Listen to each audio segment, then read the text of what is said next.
அமைதி இல்லாத வாழ்க்கை. இந்த உலகத்தில் நம்ம பார்த்தோம்னா முக்கியமாக இந்த கலியுகத்தில் நீங்கள் யார்கிட்டே நீங்கள் வேணால் கேட்டு பாருங்க, எல்லாருக்குன்னு சொல்லிடலாம். எல்லாரும் பெரும்பாலும் எல்லாரும் அமைதி இல்லாத வாழ்க்கையை தான் வாழ்ந்துட்டு இருக்காங்க. ஏன்னா ஒவ்வொரு நாளும் நமக்கு வாழ்க்கை ஒரு போர் மாதிரி தான். நம்ம பகவத்கீதையில் உள்ள போரை விடவும் ரொம்ப அதிகமான போராக இருக்கும் சில சமயம். ஒவ்வொரு மணிக்கூறும் கூட வாழ்க்கையை போர் மாதிரி தான். சில சமயம் நிமிஷம் கூட இருக்கும். காரணம் என்ன? அப்புறம் குருதேவ் ஒருக்கா சொல்லியிருக்காரு. என்ன சொல்கிறாருன்னா, every step you take there is danger. அதாவது நம்ம எந்த ஒரு ஸ்டெப்பு இந்த வாழ்க்கையில் நம்ம எடுக்கவோ அது எப்போவுமே நமக்கு எப்போ டேஞ்சர்னு நமக்கு தெரியாது. அடுத்த நிமிடம் நமக்கு என்ன நடக்குன்னு தெரியாது. இந்த மாதிரிப்பட்ட வாழ்க்கை போயிட்டுருக்கு, எஸ்பெஷலாக இந்த கலியுகத்தில். அப்போது அமைதியான வாழ்க்கை கிடைக்கணும்னா பகவத்கீதை என்ன சொல்லுது? இப்போ பகவத்கீதையை பார்த்தோம்னா கர்மயோகம், ஞான யோகம், அதே மாதிரி இந்திரிய அடக்கம் இப்படி நிறைய இதெல்லாம் சொல்லுது. இப்படி நிறைய வழிகள் இருக்குது. ஆனால் அந்த வழிகள் எல்லாராலையும் ஒன்றிலேயோ எல்லாராலையும் அதை பின்பற்ற முடியல. ஏன்னா எல்லாருமே கஷ்டத்தில் இருக்காங்க. அப்புறம் இல்லை சொல்லிடலாம், கர்மயோகம் பண்ணுங்க, பலனை எதிர்பார்க்காம நீங்கள் செய்யுங்கோ, அமைதி கிடைக்கும், சரிதான் கிடைக்கும். ஆனால் அது கொஞ்ச நாளைக்கு அப்படியே ட்ரை பண்ணி வர்றது, அதுக்கப்புறம் ஃபுல்லாக கண்டினியூ பண்ண முடியாது. ஏன் காரணம் என்னென்னா, இதெல்லாம் அவ்வளவு தூரத்துக்கு ஈஸியாக ஃபாலோ பண்ணுறது இல்லை. நிறைய பேர் தொடர்ந்து கடைப்பிடிக்க முடியாமல் அப்படியே விட்டுருவாங்க. ஏன்னா பயிற்சியில் கொண்டு வர்றது கஷ்டம். அப்போ ஆனால் கீதையில் யார் உண்மையில் அமைதியாகவும் ஆனந்தமாகவும் இருப்பார்கள் அப்படிங்கிறத பற்றி பகவான் ஸ்ரீ கிருஷ்ணர் சொல்கிறார். அவர் என்ன சொல்கிறாருன்னா, என்னுடைய நாமங்கள், நீங்கள் வேறு எங்கேயுமே போக வேண்டிய கிடையாது, என்னுடைய நாமங்கள். அப்போ என்ன சொல்கிறாருன்னா, இது 9வது அத்தியாயம் 14வது ஸ்லோகம். அவர் சொல்கிறாரு, சதத்தம் கீர்த்த எந்தோமாம் எதந்தச்ச திருத்த பிரதா. இந்த ஃபஸ்ட்டு 2 லைன் தான் நமக்கு முக்கியம். சதத்தம் அப்படின்னா எப்போதும்னு அர்த்தம். சதத்தம். கீர்த்த எந்தோன்னா கீர்த்தனம். அதாவது கீர்த்தனம்னா என்னது? ஜெபம் பண்ணுறதும் கீர்த்தனம் தான். அது நாம சங்கீர்த்தனமாக மியூசிக் இன்ஸ்ட்ருமெண்ட்ஸ் எல்லாம் வச்சு எல்லாரும் சேர்ந்து நிறைய பேர் சேர்ந்து பண்ணுறது நாம சங்கீர்த்தனம், அதுவும் கீர்த்தனம். ஆக்சுவலாக அது சங்கீர்த்தனம். கீர்த்தனம் சங்கீர்த்தனம். அப்போ அவர் என்ன சொல்கிறாருன்னா, ஒருவன் எப்போதும் எனது புகழை பாடிக்கொண்டும், எனக்கு என்னை பற்றியே பாடிட்டு இருப்பான் புள்ளா, மிகுந்த உறுதியுடன் முயற்சி செய்தே இருப்பான். எதுக்கு முயற்சி பண்ணிகிட்டு இருப்பான்? என்கிட்ட வரணும், எப்படியாவது எனக்கு தொண்டு செய்யணும்னு முயற்சி பண்ணிகிட்டு இருப்பான். அப்போ எனக்கு பணிந்து வணங்குவான். அந்த மகான்கள் அமைதியானவங்க. அமைதி ஆட்டோமேட்டிக்காக அவங்களுக்கு வந்துடும். வேறு எதுவுமே அவங்களுக்கு சிரத்தை எடுத்து பண்ண வேண்டிய கிடையாது. கர்மயோகம் அப்படியெல்லாம் பண்ணி டிரான்ஸ்டெண்டல் மெடிடேஷன் அப்படி இப்படின்னு எல்லாம் பண்ணுறாங்க. கஷ்டம், பண்ணலாம், ஆனால் கஷ்டம். அப்போ பகவத்கீதையில் பகவான் ஸ்ரீ கிருஷ்ணர் என்ன சொல்கிறாருன்னா, என்னுடைய நாமத்தை ஜெபிங்க, நீங்கள் ஆட்டோமேட்டிக்கலாக உங்களுக்கு என்ன ஆயிரம் அமைதி கிடைக்கும், ஆனந்தமாக இருப்பீங்க. அப்போ ஆக்சுவலாக நாம சங்கீர்த்தனத்தை பற்றி, அதோட மகிமையை பற்றி சொல்லக்கூடிய ஒரு முக்கியமான இந்த முக்கியமான ஒரு ஸ்லோகம் இதுதான், இந்த ஸ்லோகம்.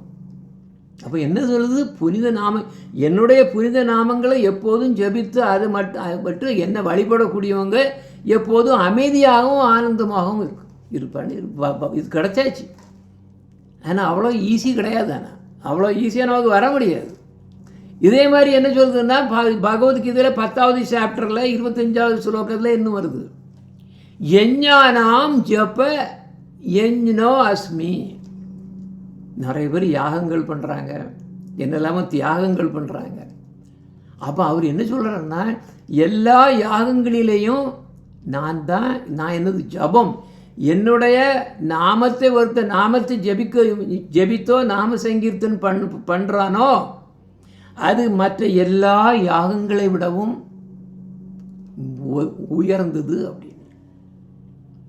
அப்போ ஆனால் இந்த கலியுகத்தில் இந்த ஹரிநாமம் கிருஷ்ணரோட நாமங்களை ஸ்பெசிஃபிக்காக கிருஷ்ணரோட நாமங்களை ஜபிக்கணும்னு சொல்லுது இந்த கலியுகத்தில். இப்போ நடக்குது கலியுகம். அப்போ மற்ற யுகங்களெல்லாம் என்ன பண்ணிட்டு இருந்தாங்க, மற்ற யுகங்களில் வித்தியாசமான மந்திரங்கள் இருந்தது. சத்தியுகத்தில் என்ன பண்ணுவாங்கன்னா அவங்க ஃபுல்லாக தபஸ் இருப்பாங்க, மோட்சம் கிடைக்கணும்னா தபஸ் இருப்பாங்க. அப்போ அதுக்கு மந்திரம் எப்படி, நாராயண பராவேதா, நாராயண பராட்சரா, நாராயண பரமுக்திகி, நாராயண பராகதிகி அப்படின்னு அதான் மந்திரம். அப்போ அவங்க தபசுகள் இருப்பாங்க, தவங்கள் இருக்கக்கூடியவங்க. அவங்க என்ன 100,000 வருஷம் கூட இருக்கலாம், அப்படி வரும். அப்புறம் திரேதய யுகத்தில் என்ன பண்ணுவாங்க, யக்ஞங்கள் பண்ணுவாங்க, யாகங்கள் பண்ணுவாங்க மோட்சம் அடையணும்னா. அவங்களுக்கு மந்திரம் என்னது, ராம நாராயணானந்த முகுந்த மதுசூதன கிருஷ்ண கேசவ கம்சாரே ஹரே வைகுந்த வாமனா. இதுதான் அந்த திரேதய யுகத்தில் உள்ளது. இனி துவாபர யுகத்தில் இருக்கே, துவாபர யுகத்தில் என்ன பண்ணுவாங்கன்னா ஆலய வழிபாடுகள் மூலமாக தான் அவங்க மோட்சம் கிடைக்குது அவங்களுக்கு.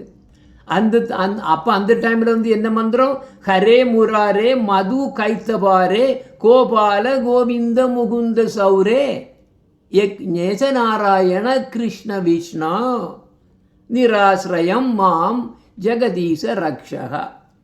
அப்போ இது துவாபர யுகத்தில் உள்ளது. எது அந்த அங்கெல்லாம் ஆலய வழிபாடு தான் முக்கியம். எது சத்தியுகத்தில் என்னது, மெடிடேஷன்ஸ். அப்புறம் திரேதய யுகத்தில் யாகங்கள் பண்ணுறாங்க. துவாபர யுகத்தில் என்னது ஆலய வழிபாடு. இப்போ துவாபர யுகம் முடிஞ்சு கலியுகம் 5000 வருஷம் ஆச்சு. அதனால தான் ஆலய வழிபாடு இன்னும் போயிட்டுருக்கு கொஞ்சம். இனி அப்படியே கடைசியில் பார்த்தோம்னா எல்லோரும் அடித்து உடச்சிடுவாங்க, நிறைய பிரச்சனைகள் வரும். இந்த ஆலயம்லாம் எப்படி, ஏன்னா முன்னமே முஸ்லீம் இன்வேஷனில் எல்லாம் நிறைய கோயில்கள் பிருந்தாவன் ஏரியாலெல்லாம் நிறைய அடிப்படி. இப்போ 5000 கோயில் தான் இருக்குது. முன்னால் நிறைய கோயில் இருந்தது, எல்லாம் போயிடுது. அப்போ கலியுகத்தில் வேறு எல்லாமே ஒன்றும் பண்ண முடியாது. ஏன்னா அது மட்டும் இல்லை, ஒன்று தான் உபயோகம் இருக்கும், அது ஹரிநாம ஜபம். குறிப்பாக மகாமந்திரம் ஜபம் தான் மோட்சம் கிடைக்கிறதுக்கு தேவை. அதனால தான் நம்ம இன்னைக்கு பாடணும், ஹரேர் நாம ஹரேர் நாமவே கேவலம் கலோ நாஸ்தி ஏவ நாஸ்தி ஏவ கதிர் அந்நியத்தானே. நம்ம பாடிட்டு தான் அதுக்கப்புறம் சேன் பண்ணோம். அப்போ இதை இன்னும் நீங்கள் கொஞ்சம் உள்ளே போனோம்னா ஸ்ரீமத் பாகவத்திலையும் இதில் வருது. கலியுக தர்மம் மகாமந்திர ஜபம். கலேர் தோஷ நிதே ராஜன். ஓ மன்னரே, கலியுகத்தில் என்ன இருக்கும், என்ன அஷ்டிகே ஏகோ மகான் குணகா கீர்த்தனாத் ஏவ கிருஷ்ணசிய. எல்லா கீர்த்தனமும் பண்ண முடியாது, கிருஷ்ணசிய கீர்த்தனாத் கிருஷ்ணாத் ஏவ கிருஷ்ணன்னா எதுக்கு, கிருஷ்ண நாமங்களை வச்சு உள்ள கீர்த்தனாத். எதுக்கு, முக்த சங்க பரம் பிரஜே. அது என்ன பண்ணா, அதாவது கலியுகத்தில் கிருஷ்ணர் அவருடைய புனித நாமமாகவே தோன்றுகிறார் அப்படின்னு அதில் வருது. அப்போ கிருஷ்ணருடைய புனித நாமத்தின் மூலம் இந்த எல்லா உலகங்களும் என்ன கிடைக்கும், முக்தி கிடைக்கும். See, that is the thing.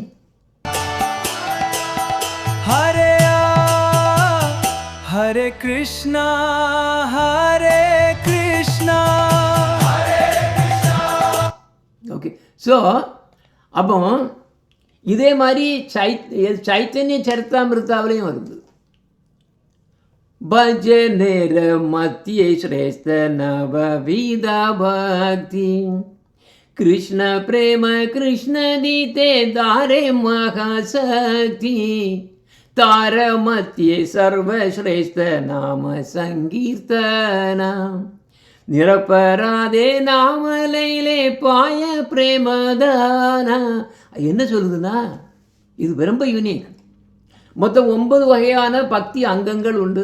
சிரவணம், கீர்த்தனம், ஸ்மரணம், பாத சேவனம், இப்படி 9 இருக்குது.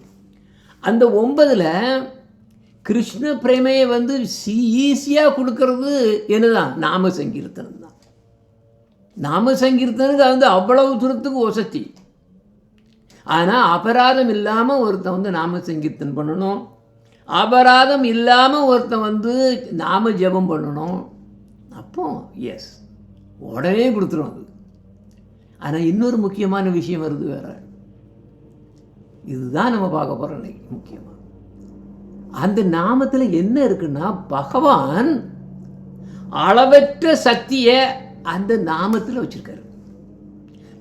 நாம காரி பகுதா நிஜ சர்வ சக்தி தத்ரார்பித நியமித்த ஸ்மரணே ந காலா ஏதாதிருஷி தவ கிருபா பகவான் மமாபி தூர்தைவம் ஈதிருஷம் இகானி ஜானுராக. என்னன்னா பகவான் இது எப்படின்னா யார்? சைத்தன்ய மகாபிரபு எழுதினார் சிக்ஷ்டாஷ்டகம். பகவான் அவர் தான் சொல்கிறாரு, உங்களுடைய திருநாமம் ஜீவன்களுக்கு எல்லா மங்களையும் கொடுக்கும். நீர் வந்து ஜீவராசிகளுக்காக வேண்டி கிருஷ்ணர், ராமர், நாராயணர், முகுந்தர், மாதவா, கோவிந்தா, தாமோதரா, இப்படி நிறைய உங்களுடைய திருநாமங்களை அப்படியே ஃபுல்லாக அவ்வளோ நாமங்கள்லேயும் நீர் என்னபடி சக்தி வச்சிருக்கீர். அது மட்டும் இல்லை, அந்த திருநாமங்களில் தனிப்பட்ட வடிவங்களில் வர இருக்குது. சரி, எப்படின்னா இப்போ நம்ம நாராயணங்கிறோம், ராமாங்கிறோம். அவன் இல்லைன்னா விஷ்ணு அது வந்து விஷ்ணுன்னு சொல்கிறோம், அதுவும் இருக்குது. ஆனால் சாஸ்திரம் என்ன சொல்லுதுன்னா, இந்த நாமங்கள் எல்லாம் வந்து ஒரே மாதிரிப்பட்ட சக்தி இல்லை, வித்தியாசம் இருக்குன்னு வருது. நீ பார்த்தீங்கன்னா 1000 நேரம் விஷ்ணுவோட நாமத்தை சொன்னான்னா ஈக்குவலண்டு ஒரு நேரம் ராமான்னு ஒருக்கா சொன்னால் போதுமா. அதே மாதிரி எப்படி 3 நேரம் ராமான்னு சொன்னோம்னா ஒரு நேரம் கிருஷ்ணான்னு சொன்னால் போதும். இப்படி அவ்வளோ அதில் வித்தியாசங்கள் வேறு இருக்குது. அப்போ நாம் என்ன பண்ணணும்? நமக்கு அமைதியான வாழ்க்கை, சந்தோஷமான வாழ்க்கை வேணும்னா பகவானுடைய சக்திக்கு போகணும். இது என்ன சொல்கிறாருன்னா தூர்தெய்வம். இதுதான் நம்ம முக்கியமாக நம்ம பார்க்க வேண்டியது. என்னென்னா இந்த நாமங்கள் சக்தி அவ்வளோ சக்தி வாய்ந்தது, ஆனால் தெரியலையே.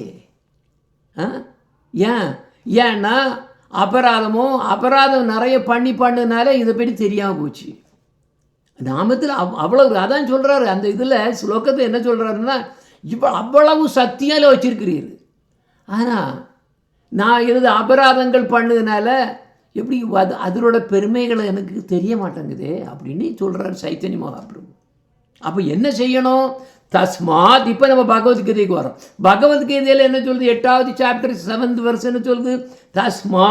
தஸ்மாத்னா அப்போ தஸ்மாத்னா அப்படின்னா எப்போதும் சர்வேஷு.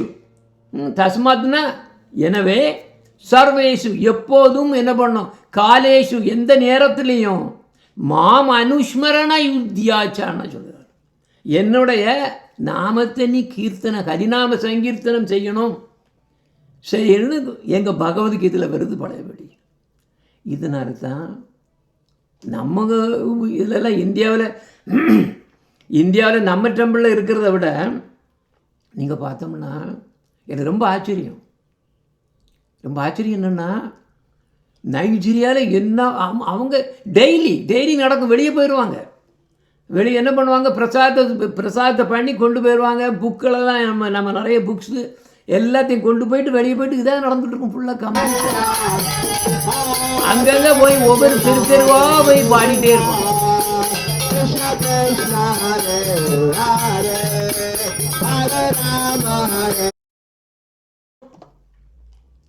நாம சங்கீர்த்தன் நைஜீரிய ஆலயத்தில் நித்தமாக நடக்குது.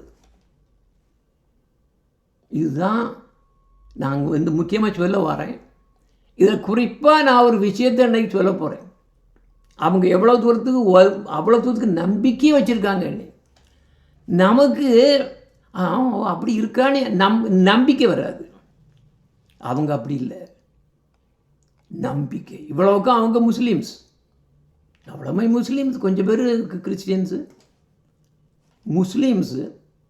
அவங்களுக்கு நம்ம சொல்லிக் கொடுக்கறது வந்து டக்குன்னு உள்ள போயிடுது, அப்படியே நம்பிடுறாங்க.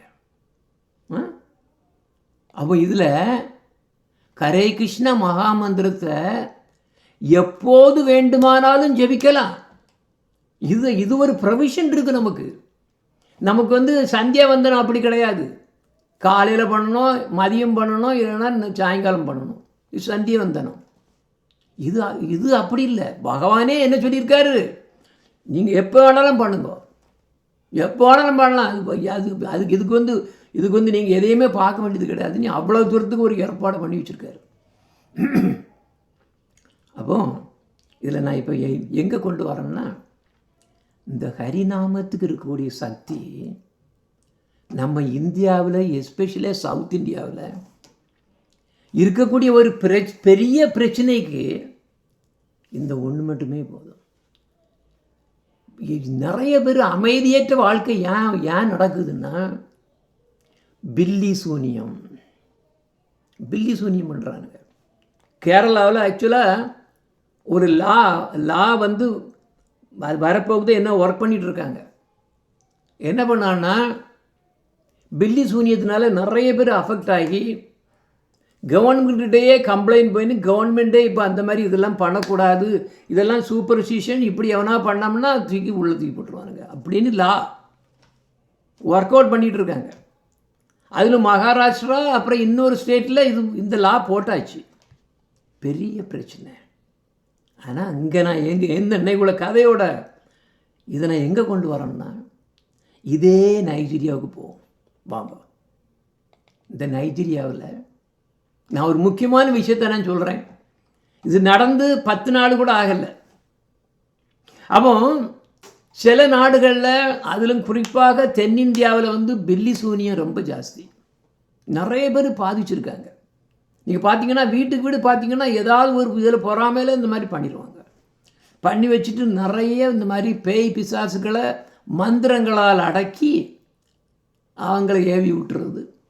பணம் வரும், ஒருக்கா ஏவி விடுவான், அது போய் ஏதோ பண்ணும். அவன் மந்திரவாதிகிட்ட போவான், ஏதாவது பைசா கொடுத்து அவன் என்னத்தையா பண்ணுவான். கொஞ்ச நேரத்துக்கு இதாக இருக்கும், இன்னும் படப்படி திருப்பி ஏவி விடுவான். ஏன்னா அது அவங்களுக்கு வந்து பிஸ்னஸ். இந்த படம் எங்கேருந்து நான் போட்டிருக்கேன்னா, இது ஆப்பிரிக்கா, ஆக்சுவலாக நைஜீரியா, ஆப்பிரிக்கா கண்டத்தில் நடக்கக்கூடிய பில்லி சூனியம். இதில் பெனின் அப்படின்னு ஒரு இது இருக்குது, ஒரு சின்ன நாடு இருக்குது. அதில் நான் மேப்பு போடலை. நைஜீரியா எங்கே இருக்குன்னா, அப்புறம் அதுக்கப்புறம் பார்த்தோன்னா தோகுன்னு ஒரு சின்ன இடம் இருக்குது, அப்புறம் பெனின்னு ஒரு இடம் இருக்குது. இப்படி போயிட்டே இருக்குது. அந்த பெனின்கூடிய இடத்துல அவங்களுடைய வாழ்க்கையே பில்லி சூனியம்தான். இது அங்கே உள்ள படம் ஆக்சுவலாக. ஸோ ஒவ்வொரு வருஷமும் அது வேறு பெரிய ஃபெஸ்டிவலாக இருக்கும். நீங்கள் பார்த்தீங்கன்னா ஒவ்வொரு இதுலேயும் இதாக நிறைய வச்சுருப்பாங்க. இந்த மாதிரி ஆடு கோழி எல்லாத்தையும் வெட்டி கொடுக்குறது, இந்த மாதிரி பில்லி சூனியம் வைக்கிறது வந்து சகஜம், ரொம்ப சகஜம். இதே மாதிரி இந்தியாவிலையும் இருக்குது. ஆனால் ஹரிநாமம் பில்லி சூனியத்தை அழிக்கும்னு நான் அதுக்கு ஒரு இதை சொல்கிறேன். நான் கண்கண்டதை நான் அன்னைக்கு சொல்ல போகிறேன். ஓகே. அப்போ எவன் ஒருவன் ஹரிநாமங்களை அப்படியே அந்த மாதிரி ஜெபிக்கிறானோ, ஹரிநாமத்தோட மகிமை என்ன? பிரேம பக்தி கொடுக்கும். இதெல்லாம் சைடு ப்ராடக்ட்ஸு. ஏன்னா அங்கே நீ கிருஷ்ணா கிருஷ்ணா கிருஷ்ணான்னு அங்கே போகும்போது எங்கே போகும்? அது மேலேயே கொண்டு போகும். இதெல்லாம் அதோட சின்ன சின்ன பை ப்ராடக்ட்ஸ் தான். இது முக்கியமான ப்ராடக்ட் என்னது? பிரேம பக்தி. அப்போ ஹரிநாமம் பேய் பிசாசுகளை துரத்தும். ஸ்ரீமத் பாகவத்தில் இருக்குது, ஸ்பெசிஃபிக்காக ஒரு இடத்துல வருது. இப்போ நாம் வாழக்கூடிய இது வந்து பூலோகம், இதுக்கு மேலே அடுத்தால் இருக்கிறது வந்து புவர்லோகம். இந்த புவர்லோகத்தில் தான் பித்ரலோகமும் இருக்குது. அதாவது அங்கே உள்ளவங்க நம்மளை பார்க்க முடியும். நீ பார்த்தீங்கன்னா சில வேனில் இந்த டிண்டு பண்ணியிருப்பாங்க இதில் விண்டோவில். உள்ளே இருந்து பார்த்தா வெளியே உள்ளவங்க தெரியும், வெளியே என்னன்னு தெரியும், வெளியே உள்ளவங்க உள்ளே எதுவும் தெரியாது. இதை மாதிரி நினச்சிக்கோங்க. அப்போ இந்த அகால மரணம், மூதாதைகளை வழிபடக்கூடியவங்க, இவங்க எல்லாம் பித்ருலோகத்தில் கொஞ்ச நாள் இருப்பாங்க. அப்போ இதில் கெட்ட ஆவிகள் என்ன பண்ணுவோம், நம்ம பூலோகத்தில் வந்து தொந்தரவு கொடுக்கும். ஆனால் அதே சமயம் ஒருவன் வந்து ஹரிநாம ஜெபம் செய்து கொண்டிருந்தால் எதுவுமே தாங்கிடாது. அப்போ இந்த இது எல்லாம் எந்த மாதிரிப்பட்ட என்ன கணங்கள், அவங்களுக்கு கணங்கள்னு பேர். நம்ம கணபதி வந்து அதுக்கு அதிபதி. அவங்க எடுத்துகிட்டு போகிறாங்கன்னா ஒருத்தர் நிறைய வந்துடும். சிவருமானம் கணபதியும் தான் சேர்ந்து நிறைய எல்லாத்தையும் கொண்டு அங்கே கொண்டு போய் அவங்க தனியாக வச்சுருக்கனால தான் நமக்கு வந்து ஓத்திரம் குறவு இருந்தாலும் நிறைய வந்துடும். அப்போ ஸ்ரீமத் பாகவத்தில் இதை பற்றி வருது. தாக்கின்யோ யாது தானியம் கூஷ்மண்டோயோ மர்பக்ரஹம் பூத பிரேத பிசாசாச்சம் யக்ஷரக்ஷோ விநாயகம் கொட்டாரேவதீஷ்யேஷ்டா பூத்தனா மாத்ருகாடய. அந்த பூத்தனா மாதிரி அங்கே நிறைய உண்டு பண்ணோம். உன்மாதோ யோ அபஸ்மார் தேக பிராணேந்திரியத்ருஹா ஸ்வப்ன திருஷ்டா மகோத்பாதா பிருத்தபால கிருஹாஸ்யதே சர்வே நாஸ்யந்து தேவிஷ்ணோர் நாம கிரகண பீரவா. என்ன அர்த்தம்? அவ்வளவு தூரத்துக்கு பிசாசுகள் இருக்குதா புவர் லோகத்தில் எல்லாம் அங்கே கிடக்கு, இங்கே வந்து ஓத்திரம் பண்ணும். அப்போ துஷ்ட பேய்களான தாக்கினி, யாதுதானி, குஷ்மாண்டஸ், இப்படி இவங்க எல்லாம் நிறைய பிரச்சனை பண்ணக்கூடியவங்க. பூதங்கள், பிரேதாஸ், பிசாசுகள், யக்ஷர்கள், ராட்சசர்கள், விநாயகர்கள்னையும் வருது அதில். மற்றும் கொட்டாரா, ரேவதி, ஜேஷ்டா, பூத்தனா, மாத்திரிகா, இப்படி நிறைய பேர் வந்து ஓத்திரம் பண்ணுக்குன்னே வருவாங்க. அதாவது சிலவங்க வந்து என்னென்னா அரைகுறையில் போனவங்க வந்து பிசாசை வந்து அது வேறு பிரச்சனை. ஆனால் ஸ்ரீகிருஷ்ணரின் நாமங்களை ஜபிக்கும் ஒருவனை எந்த பேய் பிசாசுகளோ பில்லி சூனியமோ அணுகவே முடியாது. மாறாக அவரது புனித நாமங்களை கேட்டதும் அவை அனைத்தும் பறந்து ஓடிவிடும். அந்த கதையை தான் நான் சொல்ல போகிறேன், நடந்த கதையை நான் சொல்ல போகிறேன். அப்போ சர்வ நாசியந்து தே விஷ்ணோர் நாம கிரகண பீரவகா, எல்லாம் ஓடிடும், பறந்து ஓடிடும். அதனால தான் யார் நம்ம கிருஷ்ணா கான்சியஸில் வரக்கூடியவங்கெல்லாம், கிருஷ்ண பக்தியில் வரக்கூடியவங்கெல்லாம் இந்த மாதிரிப்பட்ட இதுங்களெல்லாம் வந்து வந்து நினச்சி கூட பார்க்க மாட்டாங்க. யாரை வழிபடணும்? பகவான், பரிசுத்தமான பகவான் ஸ்ரீ ராதாகிருஷ்ணரை வணங்குங்கள், பயப்படாதுங்க. அதுக்கு பதிலாக மாமிசம், சாராயம் அதெல்லாம் குடிக்கக்கூடிய பேய்களை வந்து அது அது அவங்களுக்கு அது விட்டுருங்க, அந்த பக்கம் போகக்கூடாது. ராதாகிருஷ்ணர் தவிர நமக்கு வேறு என்ன வேணும்? அதனால தான் எப்போவுமே கிருஷ்ணா கான்சியஸில் நீங்கள் இருந்துட்டு வேறு அந்த பக்கங்கள்லாம் எல்லாம் இதை பற்றி நினைக்கக்கூடிய அவசியமே கிடையாது. இதில் கம்ப்ளீட்டாக கான்சன்ட்ரேட் பண்ணிங்கன்னா அந்த நாமம் உங்களுக்கு எல்லா வகையிலையும் தூக்கி கொடுக்கும். உங்களுக்கு எந்த கஷ்டம் வந்தாலும் வராமல் தீர்த்துரும். அது கஷ்டம் வந்தாலும் அப்படியே ஒதுங்கி போயிடும். எந்த கஷ்டம் இருந்தாலும் ஒதுங்கி போயிடும். அவ்வளோ பவர் இருக்குது. ஆனால் பவரை நம்ம என்ன பண்ணோம்? நம்பிக்கை காணும் நமக்கு. அப்போ என்ன பண்ணோம்? ஒரு பழைய இடத்த வாங்கி ஒருத்தர் அவருடைய சம்பாத்தியத்தை போட்டு கம்ப்ளீட்டாக அவர் முன்னால் முஸ்லீமாக இருந்தவர். அப்புறம் ஒரு முஸ்லீம் கிங் வந்து இன்னொரு இடத்த கொடுத்துருக்காரு. அவர் ஒரு 5 ஏக்கர் 3 ஏக்கர் 5 ஏக்கர்னு நினைக்கிறேன், ஏதோ 3 ஏக்கர் அதில் அது பெருசாக அவர் கட்டிகிட்டு இருக்காரு. இது வேற ஒரு இடம். அப்போ இதில் என்னென்னா இது அவராட்டே போட்டு வாங்கி வந்து கெட்டி எல்லாம் ரெடியாகி ஆளுங்கள்லாம் எல்லாம் பக்தர்கள் கூட இருக்காங்க. அப்போ குருதேவரோட கருணையில் இது வந்து ஆரம்பிக்குது. அப்போ அவர் எப்படி அவர் அதை ரன் பண்ணுறாருன்னா, தானியங்களை வாங்கி விற்பார். அதில் உள்ள வரக்கூடிய இது வருமானத்தை யூஸ் பண்ணி அந்த ஆலயத்தை நிர்வகிக்கிறாரு. ஞாயிற்றுக்கிழமை வரக்கூடிய நிகழ்ச்சியில் எல்லாம் எல்லாத்தையும் பக்தர்களை கூப்பிட்டு அவங்களுக்கு எல்லாம் பிரசாதம் கொடுக்குறாரு. இப்போ ஒரு 10 பேர் அந்த டெம்பிளே தங்கியிருக்காங்க, பெர்மனண்டாக தங்கியிருக்காங்க. இப்போ அதில் ஒரு அம்மா முஸ்லீம், அந்த அம்மா வந்து இதை கேட்ட உடனே அது ஒரு ஆசை எப்படியோ வந்திருக்கு, இந்த ஆலயத்தில் வந்து இங்கே வரணும் அப்படின்னு ஒரு ஆசையினால். இது நைஜீரியாவில் வடக்க உள்ள இடம், இங்கே வந்துடுது. அதுக்கு அந்த அம்மாவுக்கு ஒரு சின்ன நிலமும் இருந்திருக்கு.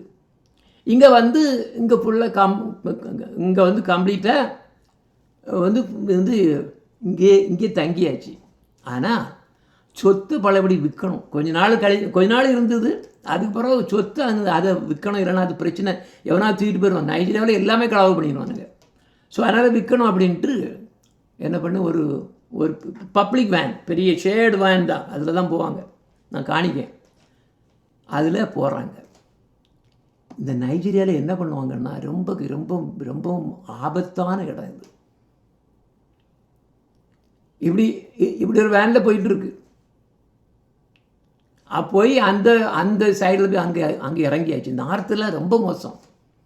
இந்த இடம் வந்து நார்த்து. நைஜீரியாவில் கீழே ஒன்றும் பிரச்சனை கிடையாது, மேலே தான் ப்ராப்ளம்.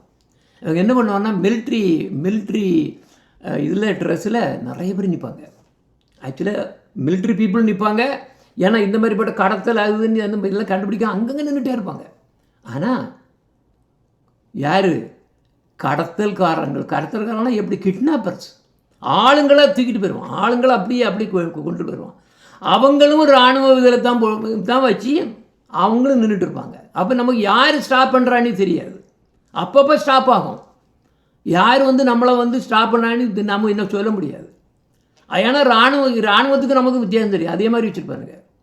என்ன பண்ணோன்னா கையில் எல்லாம் கண் இருக்கும். இப்படி என்னாச்சு, அந்த அம்மா போய் அவங்க ஊரில் போய் இறங்கியிருக்கு. ஒரு 20 மணி நேரம் என்ன ட்ராவல், ரொம்ப தள்ளி போய் அங்கே போய்ட்டு கஷ்டப்படுத்து எடுத்து இறங்கியிருக்கு. இறங்க உடனே அந்த ஹோல் வேனே கிட்னாப் பண்ணிட்டான். அப்போ அவனு என்ன பண்ணுவான்னா, வாகனம் ஸ்டாப் பண்ணாச்சுன்னா அப்படியே சுட்டு அதை எல்லாம் எரிச்சிடுவாங்க. அவ்வளோ மோசமான திங்ஸ் நடக்காங்க. அப்போ இந்த வாகனத்தை கம்ப்ளீட்டாக என்ன பண்ணிட்டான்னு அவங்க எடுத்து அவங்க கண்ட்ரோலில் போயாச்சு. ஒன்றும் பண்ண முடியாது. அந்த சீட், அந்த இதில் வந்து 18 சீட்டு உள்ளது. அந்த பஸ் மாதிரி, மினி பஸ் மாதிரி கம்ப்ளீட்டாக எடுத்துகிட்டு போயிட்டாங்க. ரொம்ப பயங்கரமான சம்பவம். கொண்டு போய் அவ்வளோத்தையும் கொண்டு போய் பிடிச்சி எல்லாத்தையும் மலை உச்சியில் கொண்டு போய் அங்கே ஒரு கோட்டை, அவங்க வந்து பழைய ஃபோர்ட்டுன்னு இருக்குது, அங்கே கொண்டு போட்டு எல்லாத்துக்கும் விலங்கு போட்டு அங்கே பக்கத்தில் உள்ள புஷ் அந்த பக்கத்தில் அங்கேயே போட வச்சுருவாங்க. பாருங்கள், எப்போவுமே கையில் துப்பாக்கி வச்சுக்கிட்டு பாருங்கள், அவங்க கையிலெல்லாம் மாட்டினோம்னா கொஞ்சம் யோசிச்சு பாருங்கள் என்ன நடக்க வேண்டிய. அவங்களுக்கு மனித உயிருக்கு மேலே எந்த விதமான மதிப்பும் கிடையாது, அவங்களுக்கு சுத்தமாக கிடையாது. அவங்களுடைய பிடியில் ஒருத்தர் மாட்டிட்டோம்னா செத்தது மாதிரி தான், செத்ததுக்கு சமந்தான். அங்கேருந்து அவன்கிட்ட தப்பிட்டு வர்றது ரொம்ப அதிசயம் இல்லை. உண்மையிலேயே ரொம்ப ஸ்ட்ராங்காக என்ன இருக்கணும், காட் ஃபெய்த் இருக்கணும். இந்த பெண்ணை பொறுத்தவரை என்ன ஆயிருக்காங்கன்னா, இவங்க வந்து பணத்துக்காக வேண்டி கடத்திருக்காங்க. ஆனால் பணத்துக்கு மட்டும் கடத்துறதுக்கு இல்லை, பணத்துக்குலாம் எல்லாமே கடத்தல, பணத்தெல்லாம் வந்து நிற்கும். சிலவங்க என்ன பண்ணுவாங்கன்னா, இப்படி பிடிச்சி கொண்டு போய் கொன்று அவங்களுடைய இந்த உள்ள என்ன இந்த அங்கங்களை வந்து எதுக்கு வெளிக்கு இது பில்லி சூனியம் பண்ணுறவங்க இருப்பாங்க, அவங்கக்கிட்ட விற்றுருவாங்க. ஏன்னா அவங்களுக்கு அதை வச்சு தான் பண்ணுவாங்க. இப்படி பெரிய பிரச்சனை நடக்குங்க. அப்போ என்ன பார்த்தீங்களா, அப்போ என்ன பண்ணுவோன்னா, இவங்க வந்து அவங்க சப்ளை பண்ணுவாங்க, பார்ட்ஸ் சப்ளை பண்ணுவாங்க. சில சமயம் குறிப்பிட்ட பார்ட்ஸ் யூஸ் பண்ணால் சில எஃபர்ட்டி ஜாஸ்தின்னு நிறைய உண்டுங்க. எங்கே அங்கே நிறைய பார்த்தோம்னா ஃபுல்லாக இப்படி தான் இருக்கும். பில்லி சூனிய சடங்கு நிறைய. நம்ம கேரளாவோடவும் ரொம்ப மோசம். மக்களை கடைச்சி போய் அவங்கள கொன்று உடல் உறுப்புகளை பண்ணி விற்றுருவானுங்க. எனிவே இந்த அம்மாவோட கேஸை பார்ப்போம் என்ன ஆச்சுன்னு.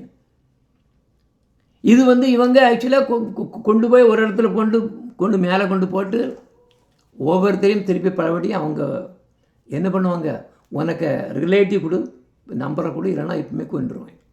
ஏதாவது கொடுத்து ஆகணும். ரிலேட்டிவ் தெரிஞ்சவங்களுக்கு கொடுக்கணும். அவன் உடனே அவன் கூப்பிட்டு இந்த இப்படி இவ்வளோ நாளைக்குள்ளே இந்த டைக்குள்ளே இந்த இவ்வளோ ரூபா கொண்டு வரணும், இல்லைன்னா கொன்னுடும். இவங்கெல்லாம் கண்டிப்பாக பார்க்க மாட்டாங்க. அப்போ குறித்த நேரத்தில் நேராக பணம் கொடுக்க தவறினால் என்ன ஆகும், ஆளும் சுத்தமாகட்டு என்ன பண்ணுவாங்க, கொன்று அந்த பக்கத்தில் உள்ள ஆற்றுல ஆறு போகுது. ஆறு அங்கே நிறைய உண்டு, நிறைய என்ன மழை நிறைய உண்டு, அங்கே மழை நிறைய உண்டு. அப்போ எப்படி போய் இவங்க அப்புறம் ஜாமீன் கொடுக்கணும்ல, ஜாமீன் கொண்டு பைசா கொண்டு கொடுத்துட்டு மாதிரி ஆளை கொண்டு வரணும்ல. அவங்க என்ன பண்ணுவாங்க தெரியுமில்ல, இப்படி சொல்லுவாங்க, அந்த இடத்துல வா, அங்கே பைக்கில் ரெடியாக வச்சுருப்பானுங்க, அவங்க எல்லாம் அவங்களோட ஆளாக தான் இருக்கும். அப்போ ஒரு குறிப்பிட்ட இடத்துல வந்த உடனே அப்போ என்ன பண்ணுவோன்னா கண்ணை கட்டிடுவாங்க, கையெல்லாம் கட்டி, இதெல்லாம் இதாகிடும். எங்கே போகிறோன்னு தெரியாது. ஒரு ஆற்றை வேற கடக்கணும். அந்த ஆற்றை பற்றி ஒரு பெரிய ஸ்டோரி நான் அதை சொல்கிறேன். அப்போ அங்கே கொண்டு விட்டுட்டு அதால் இன்னொரு குரூப் இருக்கும், அந்த குரூப்புக்கிட்ட ஹேண்ட் ஓவர் பண்ணிடுவான் இவன். அப்போ ஓகே, அவன் எடுத்து அங்கேருந்து வேறு ஒரு இடத்துல மேலே மலைக்கு மேலே கொண்டு போவான். இது எப்படி தெரியும் அப்படின்னா, இதை ரெஸ்கியூ பண்ணதுக்கு யார் போனால், இந்த டெம்பிளோட பிரசிடெண்ட்டு தான் போனார். வேறு அவரோட லைஃப்பை பயணத்தில் வச்சு இது பணயமாக வச்சுட்டு போகிறாரு. இதே மாதிரி நடந்திருக்குங்க. இதில் பைக்கில் போகிறது மட்டுமே 4 மணி நேரம், இந்த பைக்கில் மட்டுமே 4 மணி நேரம் கண்ணை கட்டிட்டு அங்கே போய் கடைசியில் நான் ஃபுல்லாக சொல்லலை, அந்த முகாமில் மொத்தம் ஒரு 150 பேரை பிடிச்சிருக்காங்க. அப்போ இப்படி ஒருத்தராக பணம் கொண்டு கொடுத்துட்டே இருக்காங்க. அவங்கள ரிலீவ் பண்ணிவிடுங்க, அட்லீஸ்ட் கொல்லலை அப்படியே கொடுத்து. சில சமயம் என்ன பண்ணுவாங்கன்னா, வரக்கூடியவங்க பணத்தை கொண்டு வந்துட்டு கொடுத்ததுக்கப்புறம் அவங்களோட ஃபோனையும் பிடிங்கிடுவாங்க, ஃபோனு எல்லாத்தையும் பிடிங்கிடுவாங்க. அது நார்மலாக. இங்கே இவரை போகிறாரு, அவர் சொன்னது நான் இப்போ சொல்லிகிட்டு இருக்கேன். அப்படியே டக்குனி உள்ள கொண்டு போகிற இவர் நினச்சார், எந்த நடக்குன்னு தெரியாது. ஸோ அவர் முன்னே வச்சு கம்ப்ளீட் கன் பாயிண்டில் முன்னால் வச்சே பணத்தை எண்ண சொல்லியிருக்காங்க. அப்போ எண்ணி ஓகே கரெக்டாகிச்சா, இல்லைன்னா சுத்தம் முடிஞ்சு எல்லாருமே காரியங்க. சரி, அதுக்கப்புறம் தான் அவங்க ஒப்படைப்பாங்க. இந்த அம்மா ஏன்னா இவர் கடைசியில் இங்கேருந்து போய் அங்கே போய் எடுத்து பண்ணது மொத்தம் அந்த சிறை பிடிக்கப்பட்ட நிலையில் 4 நாட்கள் இருந்திருக்காங்க. 5ஆவது நாள் தான் இவர் அங்கே போய் கோயில் தலைவர் அங்கே போகிறாரு. அங்கே ஒரு வசதியும் கிடையாது, சாப்பாடும் கிடையாது, விலங்குகளோட மோசம். திறந்த வெளி மைதானம், எல்லாம் கன் பாயிண்டில் அங்கங்கே கட்டி போட்டிருக்கோம் எல்லாம் கையில். அப்போ கடைசியில் இவர் போகிறாரு, போய் எனக்கு கன் பாயிண்டில் எல்லாம் பைசா கொடுத்தாச்சு. 2 மில்லியன் நைரா அவர்கிட்ட இருந்தது, அவ்வளோதான். அவருங்க தானியங்களை விற்று எடுத்து ஏதோ 1.5 மில்லியன் ஏதோ கிடச்சிருந்தார் எனக்கு முன்னால் போனார். அப்புறம் ஏதோ 500,000 ஏதோ கடன் வாங்கியிருக்காரு. கடன் வாங்கி கடைசியில் அதை கொண்டு கொடுத்தாச்சு. நல்ல வேலை அவன் விட்டுட்டான். அப்போ விட்டுட்டு அப்புறம் பழையபடி வெளியே வந்தாச்சு. வெளியே வந்ததுக்கப்புறம் இது மாதிரி பைக்கு பழையபடி புண்ணு பைசா கொடுக்கணும். திருப்பி அவன் என்ன பைக்கு சும்மா கிடையாது, ஃப்ரீ கிடையாது. திருப்பி பழையபடி வில்லேஜில் விட்டான். இந்த வில்லேஜில் என்னென்னா ஏகப்பட்ட பில்லி சூனியம். இது பார்த்தோம்னா இது ஒரு வீட்டுக்குள்ளே அவங்க பிஸ்னஸ் பில்லி சூனியம் தான். அப்போ அவங்கவுங்க வருவாங்க, எனக்கு என்னென்ன பிரச்சனை இருக்கும்பாங்க. எனக்கு விசா வேணும், யுஎஸ்ஐ போகிறதுக்கு விசா வேணும்னா சரி இவ்வளோ ரூபா கொடு, நான் அதுக்கு பண்ணுவேன்பான். இல்லை எனக்கு உடம்பு சரியில்லை, எனக்கு இதை சரியாகணும்னா சரி, எல்லாத்துக்கும் இப்படி பைசா வாங்கி இதுதான் வேலை நடக்குங்க. அப்போ அவங்க ரிலேட்டிவ்ஸும் அங்கே தான் இருந்தோம். ஏன்னா இங்கே தான் அவள் இருந்திருக்கா முன்னால் அந்த அம்மா. அப்புறம் திருப்பி அவங்களோட ரிலேட்டிவ்ஸை இப்போ பார்த்தாச்சு. அப்போ ரிலேட்டிவ்ஸ் என்னென்னா அங்கே இன்னொரு சிக்கல் வருது. இப்போ என்ன சிக்கல்னா, அவங்க ரிலேட்டிவ் சொல்கிறாங்க, நீ அந்த கோயிலுக்கு போனதுனால, எங்கே ராதாகிருஷ்ணா நீ நம்ம கோயிலுக்கு வந்ததுனால இங்கே உள்ள தேவதை என்ன தேவதை? ஆறுக்கு ஒரு தேவதை. அந்த ஆற்றுக்கு இந்த தாண்டி பண்ண அந்த ஆறுக்கு வந்து ஒரு பெரிய தேவதை, ரொம்ப ஃபேமஸ். நீங்கள் கூகுளில் கூட நீங்கள் சர்ச் பண்ணால் உண்டு, அவ்வளோ ஃபேமஸாக. அப்போ அதுக்கு வந்து ஒரு நீ கோழி வெட்டி கொடுக்கணும். கோழி வெட்டி கொடுத்தா தான் அந்த அந்த அந்த தேவதைக்கு பேர் ஈஷேன்னு பேர், ஆற்று தேவதை. அப்போ என்ன உறவுகள் எல்லாம் சொன்னாங்க, நீ அங்கே போயிட்டா நீ என்ன பண்ண போகிறன்னா, நீ பழையபடி நீ இந்த லேண்டில் வந்ததுனால நீ என்ன பண்ண, கோழி எல்லாம் இதெல்லாம் ஒரு சேவலை வெட்டி பலி கொடுக்காம நீ போனீங்கன்னா உனக்கு பெரிய பிரச்சனை வரும். உடனே உனக்கு ஒரு உடம்பு சரியில்லாமல் வரும். இன்னும் ஒரு வாரத்தில் நீ வந்து செத்து போவா அப்படின்னு அவங்க வர சொல்லியாச்சு. அங்கே உள்ள பூஜாரியும் அதே மாதிரி சொல்லியாச்சு. அப்போ ஏன்னா அது வந்து அவங்களுடைய வழக்கம், அப்படின்னா அந்த மாதிரி பண்ணி ஆகணும். ஆனால் இங்கே நம்ம கோயில் இருந்ததுனால அவள் சொன்னேன், நான் வந்து ஒன்றுமே பண்ண முடியாது, நான் ஒன்றுமே அந்த மாதிரிலாம் ஒன்றும் பண்ண முடியாது, அதெல்லாம் நான் அவ்வளோ தூரத்துக்கு தான் தீர்க்கமாக சொல்லியாச்சு. சரி, அப்போ உடனே அவங்க சொன்னாங்க, நிச்சயமாக இந்த இந்த இந்த தேவதை உனக்கு முதல்ல நோய் வரும், பெரிய ஃபீவர் வரும், அதுக்கப்புறம் நீ ஒரு வாரத்துக்குள்ளே செத்து போவா அப்படின்னு பூசாரியே சொல்லி விட்டாச்சு. ஏன்னா அவங்க நம்ம இது மாதிரி சவுத் இந்தியா மாதிரி அங்கேயும் ஆட்டம் வரும், எல்லாம் பண்ணுவாங்க.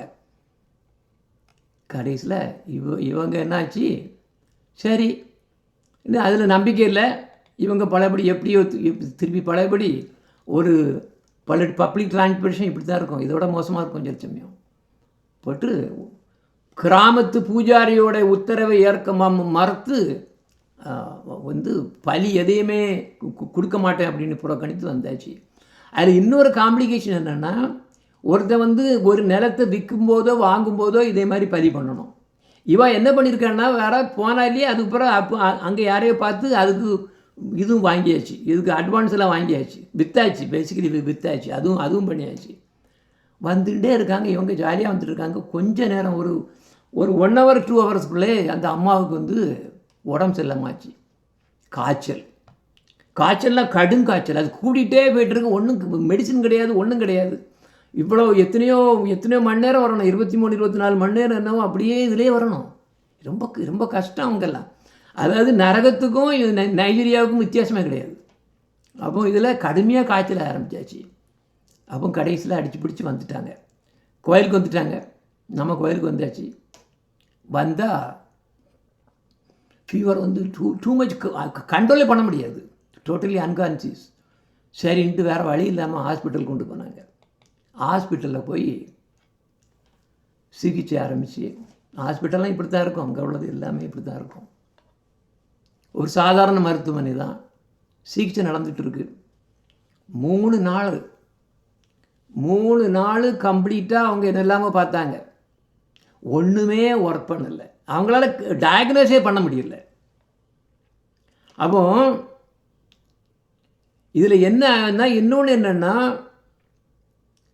தூக்கமே இல்லாமல் தூங்கவே இல்லை, தூக்கமே வராது. தூங்குக்குன்னு அப்படி பண்ணாலும் தூக்கம் வராது. இதில் இன்னொன்று என்னென்னா, ஒவ்வொரு நாளும் விட்டு அந்த அம்மா என்ன பண்ணுவோன்னா, திடீர்னு அப்படியே என்னத்தையோ பார்த்துட்டு சத்தம் போடும். இதுதான் இந்த மாதிரி சத்தம் போடும். அதாவது அவன் உருவம் தெரிஞ்சிருக்கான். ஏன்னா அதுக்கு பிறகு சொல்லதை வச்சு தான் நான் இப்போ சொல்லிகிட்டு இருக்கேன் உங்ககிட்ட. அப்படியே பார்க்குறாது. உடனே என்ன பண்ணால் இது வந்த உடனே அந்த தேவதைக்கு பேர் ஈஷேனி பேர் இல்லை, உடனே எழுந்து அப்படியே என்ன நீ பிடிக்காதுன்னு ஓடுறது. அப்போ சுற்றி அந்த இதே உள்ளே ஓடிட்டு இருக்குமா ஃபுல்லாக கம்ப்ளீட்டாக நைட்டு. அதுக்கப்புறம் திடீர்னு பார்த்தா அங்கே உள்ள நர்சஸ் எல்லாம் என்ன நடக்குன்னுட்டு ஓடி வந்து பார்த்தாச்சுன்னா, அதுக்கப்புறம் இங்கே ஒன்றும் இல்லை, ஏன் இப்படி ஓடிட்டு இருக்கான்னுட்டு திருப்பி பழையபடி படுக்க வைப்பாங்க, தூங்க முடியாது. இதே பிரச்சனை நடந்துகிட்டே இருந்திருக்கு. அப்போ எப்படின்னா, யாரோ அவளை வந்து அப்படியே பிடிச்சி இழுத்து கொண்டு போகிற மாதிரி தான் உள்ள ஓடிட்டு இருக்கா. அந்த 3 நாளும் இதே பிரச்சனை. அதுக்கு பிறகு என்னாச்சு, இந்த சிச்சுவேஷன் வந்து எப்படி வந்து இவர் டெம்பிள் பிரசிடெண்ட்டுக்கு வந்து ஃபுல்லாக அவருக்கு என்ன பண்ணுன்னு தெரியல. அவர் வந்து என்கிட்ட கூப்பிட்டாரு. அப்போ என்னை கூப்பிட்டு என்ன சொல்கிறாரு, டெம்பிள்லேருந்து கூப்பிடுறாரு. இப்படி அங்கே அந்த ஒரு ஆற்று தேவதை வந்து இப்படி உண்டு அது இதெல்லாம் சொல்லி ஒரு சேவலை வந்து பலியிடாமல் வந்திருக்கும். அதனால் அதனால் இந்த பிரச்சனைன்னு அவங்களோட ரிலேட்டிவ்ஸும் சொல்கிறாங்க. இப்போ எல்லாருமே இப்போ அதுதான் பிரச்சனைன்னு சொல்கிறாங்க. அப்போ ஒரு சேவலை வந்து ஒரு கோழியை வந்து இந்த மாதிரி வெளி கொடுக்கலாமா அப்படின்னு எனக்கிட்ட வருது, கொஸ்டின் வருது. நான் அப்புறம் சொல்கிறேன், நான் இங்கேருந்து சொல்கிறேன், நிச்சயமாக இல்லை. குருதேவர்களை நான் அந்த அம்மாவுக்கு ஒரு பேர் கொடுக்கேன், யசோதா தாசி. நீங்கள் ஒன்று பண்ணுங்க, எல்லோரும் நீங்கள் கோயிலில் உள்ளவங்க மற்றவங்கெல்லாம் இருக்கீங்கள, எல்லோரும் சேர்ந்து உங்கள்கிட்ட எல்லாம் பீட்ஸ் இருக்குது, சாண்டிங் பீட்ஸ் இருக்குது, எல்லோரும் போய் சுற்றி உட்காந்து குறைஞ்சது 4 மணி நேரம் நீங்கள் சாண்ட் பண்ணுங்க. இவ்வளோதான் நான் சொன்னேன். அப்போ அதுக்கு பிறகு வந்து எனக்கு வந்து அவர்கிட்ட வந்து இது கால் வருது. அவர் சொன்னது நான் எப்படி சொல்கிறேன். அன்னைக்கு ராத்திரி நான் வந்து கோயிலுக்கு போயிருக்கேன். உங்களுடைய ஆலோசனைப்படி நாளைக்கு இந்த மாதிரி போய் சேன் பண்ணதுக்கு போனோம். ஆனால் எங்களுக்கு போகும்போதே எங்களுக்கு நிச்சயமாகவே இறந்து விடுவாள், அவள் நிச்சயமாக தங்காது, ரொம்ப மோசமான சிச்சுவேஷன் இருக்குது அப்படின்னு அப்படிதான் நான் நினச்சிட்டே போனேன். இருந்தாலும் அந்த சேன் பண்ணனால ஒரு வேளையில் அடுத்த பிறவி வந்து இப்படி கிருஷ்ணா கான்சியஸை வரக்கு சான்ஸ் இருக்குது அப்படின்னு நினச்சிட்டு நீங்கள் சொன்னதுனால நான் கண்டிப்பாக நான் போகிறேன்ட்டு அடுத்த நாள் போயிருக்காங்க. போய் அந்த அம்மாவுக்கோட பெட்டுக்கு சைடில் நின்று 4 மணி நேரம் சாண்டிங் நடந்தது. இதை கேட்க என்ன ஆகுனா, நர்ஸுகளுக்கும் இன்ட்ரெஸ்ட் ஆகிடுது. எல்லாம் முஸ்லீம்ஸ், இவங்களும் இன்ட்ரெஸ்ட் ஆகிடுது. அந்த இன்ட்ரெஸ்டில் அவங்களும் சேர்ந்து கூடால ஹரே கிருஷ்ணா அவங்களும் போடுறாங்க. அப்போ என்ன ஆச்சு, அப்போ இந்த யசோதானி தானே பேர், அந்த அம்மா வந்து கொஞ்சம் தூக்கம் அப்படியே வருது, நல்லா வருது. தூங்க ஆரம்பிச்சு கொஞ்சம் இது வரைக்கும் தூங்கினதே இல்லையே அப்படின்னு நர்ஸுக்கு தெரியும். அப்போ சரி கொஞ்சம் தூங்கட்டும் அப்படின்ட்டு 4 மணிக்கு சேன் பண்ணியாச்சு. அவங்க அப்புறம் டெம்பிள் போயாச்சு. பின்னும் பழையபடி என்ன பண்ணுறாங்க, அடுத்த நாள் பின்னும் பழையபடி சேன் பண்ண வராங்க. அப்போ சேன் பண்ணதுக்கு இங்கே அடுத்த நாள் வரும்போது அந்த அம்மா நல்ல தூக்கம், அந்த தூக்கம் அப்படியே கண்டினியூஸாக அது சாயங்காலமாக நைட்டு ஆரம்பித்தது இன்னும் போயிட்டே இருக்குது. அவ்வளவு நிம்மதியாக ஒரு பிரச்சனை இல்லாமல் தூங்கிட்டு இருக்கு. இதை இவங்க வந்து உடனே பழையபடி சேன் பண்ண ஆரம்பிச்சிருக்காங்க. சேன் பண்ண ஆரம்பித்தா என்னாச்சு, அந்த டைமில் நர்ஸஸ் எல்லாம் சொல்கிறாங்க, ஓ பாபா அந்த பாபா நைட்டு ஒரு பிரச்சனை இல்லாமல் தூங்குனா, காய்ச்சலும் கிடையாது, ஒன்றும் கிடையாது. எங்களுக்கு நம்ப முடியல அவ்வளோ நேரத்துக்குள்ள. ஏன்னா அது வரைக்கும் தூங்கிட்டு இருந்த யசோதா டக்குன்னு எழுந்திருந்துட்டு என்ன ஹரே கிருஷ்ணான்னு சொல்லுது. ஹரே கிருஷ்ணான்னு சத்தமாக போடுது. அந்த முகம் கம்ப்ளீட்டாக கிளியர் ஆயாச்சு, ஃபுல்லாக மாற்றம். அந்த முகத்தில் அமைதி, அப்படியே ஒரு சாந்தமான ஒரு அமைதி இருக்குது. இவங்க ஒன்று நர்சஸ் எல்லாம் சொன்னாங்க, is all right, is okay, it's good. நீங்கள் சரி மந்திரத்தை உச்சரிக்கணும், எல்லோரும் சேர்ந்து நாங்கள் நர்ஸு எல்லாம் சேர்ந்து இனி 4 வேலை உட்காந்து சேன் பண்ணுவோம் அப்படின்ட்டு திருப்பி பழையபடி உட்காந்து சேன் பண்ணுறாங்க. ஃபுல்லாக கம்ப்ளீட்டாக 4 மணி நேரம் கம்ப்ளீட்டாக சேன் பண்ணியிருக்காங்க. சேன் பண்ணிட்டு அடுத்த நாள் ஹாஸ்பிட்டல் நாங்கள் சொன்னாங்க, இனிமேல் நீங்கள் போயிடலாம், வீட்டுக்கு போயிடலாம், தேவையில்லை அப்படின்னு சொல்லிட்டு அடுத்த நாள் புண்ணு பழையபடி அடுத்த நாள் வராங்க. கையில் பைசா கிடையாது, எனிவே அது டிஃப்ரெண்ட். அந்த அம்மா கம்ப்ளீட்டாக ஆல் ரைட். அந்த பின்னால் வந்து ஓட்டம் ஓடுனது, இது இது எல்லாம் கம்ப்ளீட், அவ்வளவு நைட் மேர் எல்லாம் நின்று போச்சு. அப்போ திருப்பி பழையபடி ஹரே கிருஷ்ணானி நான் இப்போ அவளை சொல்ல உடனே நான் இப்போ எனக்கு எதுக்கு வரணும், கோயிலுக்கு வரணும் எனக்கு. அதே நேரத்தில் எங்கேருந்து இப்போ கால் வருது, அவங்களோட ரிலேட்டிவ்ஸ் அந்த அந்த வில்லேஜிலேருந்து கால் வருது. இப்போ அவங்க வந்து அத்தை நம்ம இதில் வந்து அத்தைன்னு சொல்லுவாங்க, ஆண்டி அவ சொல்ல இல்லை அவள் கம்ப்ளீட்டாக ஆல்ரைட் ஆச்சு, நாங்கள் இப்போ நாங்கள் ரிலீஸ் ஆயாச்சு, நாங்கள் இப்போ வந்து இதுக்கு டெம்பிளுக்கு போயிடுவோம்னு சொன்னோம். அவங்களுக்கு நம்பிக்கையே இல்லை. ஏன்னா இது வரைக்கும் இந்த மாதிரி நடந்தது கிடையாது. அந்த மாதிரி யாரெல்லாம் அந்த அந்த அந்த தேவதைக்கு வந்து அந்த அந்த கேட்ட திங்ஸை கொடுக்கலையோ எல்லாருமே இதே மாதிரி தான் நடந்திருக்கு. அப்போ அந்த அம்மா என்ன சொல்லுது அங்கேருந்து, அந்த ஹரே கிருஷ்ண மகா மந்திரத்துக்கா நான் அதை பற்றி நிறைய பேர் சொல்லியிருக்காங்க. நான் அதை இவ்வளோ சீரியஸாக நான் நினைக்கல. என்னுடைய 35 ஆண்டு கால அனுபவத்தில் இப்படி ஒரு சம்பவத்தை இப்படி நடந்தது நான் கேள்விப்படவே இல்லை. நான் அதை வந்து உச்சரித்ததும் கிடையாது. அப்போ அது நான் மட்டும் இல்லை, அந்த கிராம மக்களும் கூட இதை எதுவுமே எதிர்பார்க்கவில்லை. அது பிறகு கொஞ்ச நேரத்தில் என்ன ஹாஸ்பிட்டலேருந்து விட்டாச்சு. பழையபடி சீஸ் இந்த ஹாஸ்பிட்டல் இங்கே டெம்பிளுக்கு வந்தாச்சு. ஒரு பிரச்சனை கிடையாது. அப்போ பாருங்க, ஸ்ரீல குருதேவரும் பகவான் கிருஷ்ணரும் அந்த அந்த அந்த அம்மாவை நரகத்திலிருந்து எப்படி அற்புதமாக மீட்டிருக்காங்க நீங்கள் பாருங்க.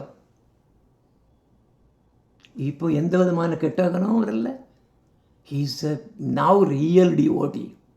அந்த கோயில் சேவை இப்போ ஃபுல்லாக கம்ப்ளீட்டாக மெயினாக பண்ணுது அந்த அந்த அம்மா. மற்றவங்களோட இந்த அம்மாவுக்கு ஜாஸ்தி. இப்போ மற்றவங்களுக்கும் அதே மாதிரி ரொம்ப என்கரேஜ் ஆகிருக்கு. ரொம்பவும் ஏன்னா அவங்க கண்ணில் பார்க்குறாங்க, அதை கண் கூட பார்க்குறாங்க. நர்ஸெல்லாம் கூட சொல்லி அவ்வளோ இப்படி ஒரு விஷயம் நாங்கள் பார்த்ததே இல்லைன்னு நம்ம அவங்க கேரண்டி கொடுக்கும்போது பாருங்க இவங்களோட நம்பிக்கை எப்படி இருக்கும், இவங்க எப்படி இருக்கும். அப்போ மகாமந்திரம் மெயினாக இருக்கிறது பிரேம பக்திக்காக வேண்டி. ஆனால் அது வந்து பிரேம பக்தியே வந்து அதான் உன்னோட ரொம்ப உன்னதமானது வந்து அதுதான். இருந்தாலும் இந்த மாதிரிப்பட்ட சில்லற திங்ஸ் வந்து போயிடும். ஆனால் ப்ராப்ளம் என்னன்னா நம்பிக்கை வேணும். மனுஷங்களுக்கு வந்து நம்பிக்கை வேணும். நம்பிக்கை கிடையாது. மகாமந்திரத்தை மந்திரம்ட்டு வாங்கிட்டு போயிடுவான். அவன் ஏதோ நம்பிக்கை இல்லாமல் ஏதோ ஒன்றுக்காண்டி பண்ணுவான். அதில் ஆழ்ந்து பண்ணணும். அப்போ இன்றைக்குள்ள கதை இப்படி நிறைய நடந்திருக்காங்க. இது வந்து ஒன் ஆஃப் த திங் இப்போ நடந்ததுனால நான் சொல்லிகிட்டு இருக்கேன். இதனால தான் நைஜீரியாவில் அவ்வளவு தூரத்துக்கு எல்லாம் நாம சங்கீர்த்தன்னு போட்டு ஏகப்பட்ட இது வந்து இப்போ இந்த ரீச் அவுட் ஆகிட்டு இருக்கு. இல்லைன்னா எப்படி ஒரு கிங்கே மாறி வந்துட்டாருன்னா அவரு இப்போ கோயில் கட்டிகிட்டு இருக்காரு. எங்களுக்கு இப்போ பெரிய கோயில். சரி, அப்போ எப்படி மாறும்னு பாருங்க. இந்த மந்திரத்தோட மகிமையை பாருங்க நீங்கள். இதுதான் ஸ்ரீமத் பாகவதம் என்ன சொல்லுதுன்னா, யஸ்யாஸ்தி பக்திர் பகவத்ய அகிஞ்சனா சர்வைர் குணைஸ் தத்ர சமாசதே சூரா. அவன் பரம இறைவனான ஸ்ரீ கிருஷ்ணரிடம் ஒருத்தன் வந்து உண்மையிலே அன்போட பக்தி கொண்ட ஒருவரிடம் வந்து என்ன இருக்கான், தேவர்களுடைய குணம் அவ்வளோ அங்கே இறங்கிருமா. அவங்க மட்டும்தான் உண்மையிலேயே அமைதியுடனும் பரம ஆனந்தத்துடன் இருப்பார்கள். என்னோட டாபிக் வந்து என்னது, அமைதி நமக்கு கிடையாது. அமைதி கிடையாது. அமைதி கிடையாமல் எல்லாம் அங்கங்கே ஓடுறானுங்க. ஏன்னா நம்மளுடைய அமைதிக்கு என்ன வேணும்? நிறைய நினச்சிட்டு இருக்காங்க பணம் மட்டும் இருந்தால் போதும் எனக்கு அமைதி வந்துடும்னு நினைக்கிறாங்க. ஆனால் பணத்தினால மட்டும் நமக்கு அமைதியை கொடுக்க முடியாது. ஆனால் ஹரிநாமம் நமக்கு அமைதியை மட்டுமல்ல, முக்கியமாக கிருஷ்ண பக்தியை கொடுத்து அமைதியாகவும் ஆனந்தமாகவும் வாழ உதவும். உண்மையிலே சொன்னால் ஹரிநாமத்தால் கொடுக்க முடியாதது எதுவுமே கிடையாது. அவ்வளவு சக்தி வாய்ந்தது ஹரிநாமம். நான் இப்போ இதில் ஜஸ்ட்டு நான் என்ன பண்ணேன், இப்போ முடிக்க போகிறேன். குருதேவர் இப்போ இது வந்து இங்கிலீஷில் உங்களுக்கு புரியும், இதில் வருது, சாப்பிட்டுன்னு வருது, கேளுங்க என்னென்னு. Name is more merciful than Krishna, you should know. More merciful. Krishna had invested his all mercy, power, opulence, everything in Krishna name, but you are neglecting. You are depending on your own job and making some money. And this making money, making more problems. Problems after problems after. You can realize all these things.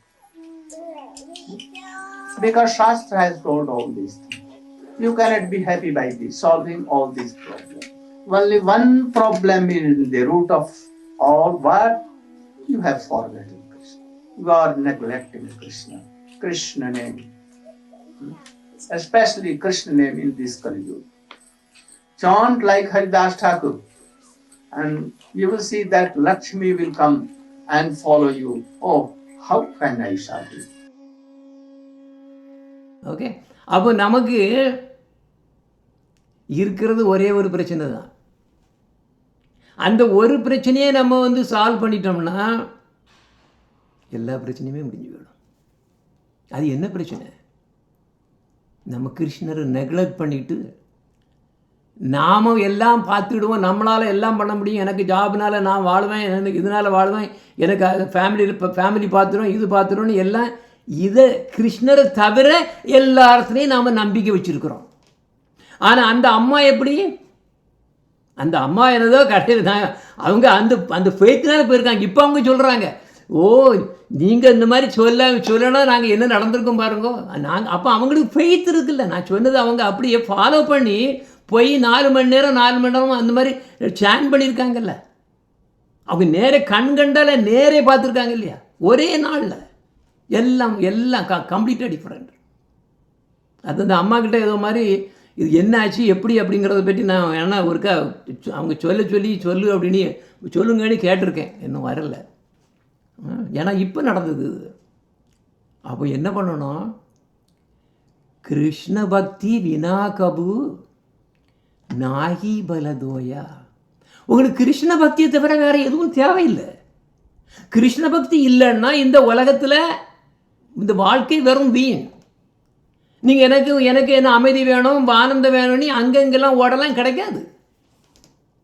Krishna பக்தினால் மட்டும்தான் கிடைக்கும். இந்த ஒரே ஒரு solution தான் எனது silver bullet. இது இந்த silver bullet தான் நான் திருப்பி சொல்லிகிட்டே இருக்கேன். நீங்கள் வேணால் பாருங்கள், கீதா கிளாஸ் நீங்கள் பாருங்கள், அவங்க சொல்லுவாங்க நீங்கள் மனத்தை இப்படி நினச்சிக்கிறோம், வேறு யாராவது நீங்கள் சொல்லிட்டீங்கன்னா அதை நினைக்கணும், நம்ம மனசில் முன்னால் நடந்ததெல்லாம் அதை கொண்டு மேட்ச் பண்ணோம், அப்படி இப்படிலாம் மைண்டுக்கு இது உண்டு, அந்த இப்படி நிறைய சைக்காலஜிக்கலாக நிறைய மென்டல் ஹாஸ்பிட்டல் நடத்துகிறவங்கெல்லாம் இப்படிலாம் சொல்லி கொடுப்பாங்க. அதெல்லாம் டெம்பரரி. ஒரே சொல்யூஷன் சில்வர் புல்லட் இதுதான்.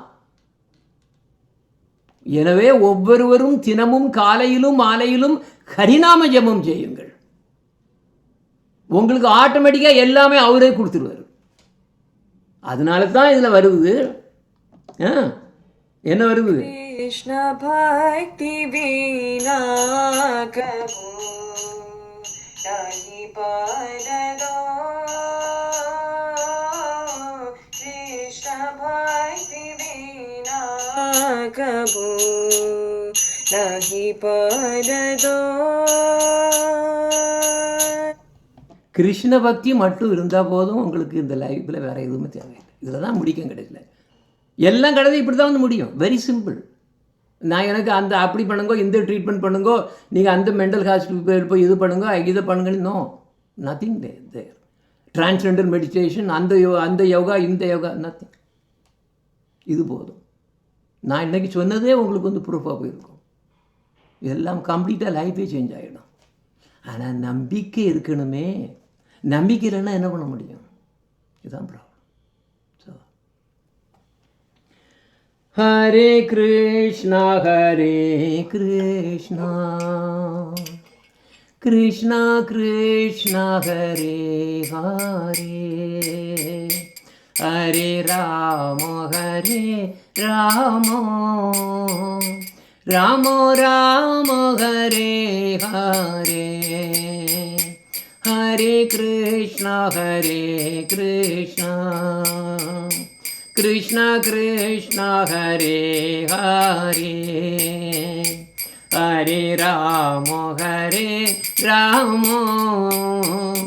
ராம ராம ஹரே ஹரே. ஹரிநாமத்தை விட்டுறாதீங்க. அந்த ஒன்று ஒன்றே நம்ம பிடிச்சிட்டா போதும். காலையிலும் மாலையிலும் ஹரிநாமத்தை எது தவறாமல் ஜெபியுங்கள், இல்லை பாடுங்க. இப்போ உங்கள் வாழ்க்கை அமைதியாக இருக்கும், ஆனந்தமாக இருக்கும். எவ்வளோ தூரத்துக்கு நம்ம அதில் ஈடுபாடுறோமோ அதுக்கு தக்கவாறு எல்லா பிரச்சனைகளும் அப்படியே வெளியே போயிடும். எதுக்கும் கவலைப்பட வேண்டியிருக்காது.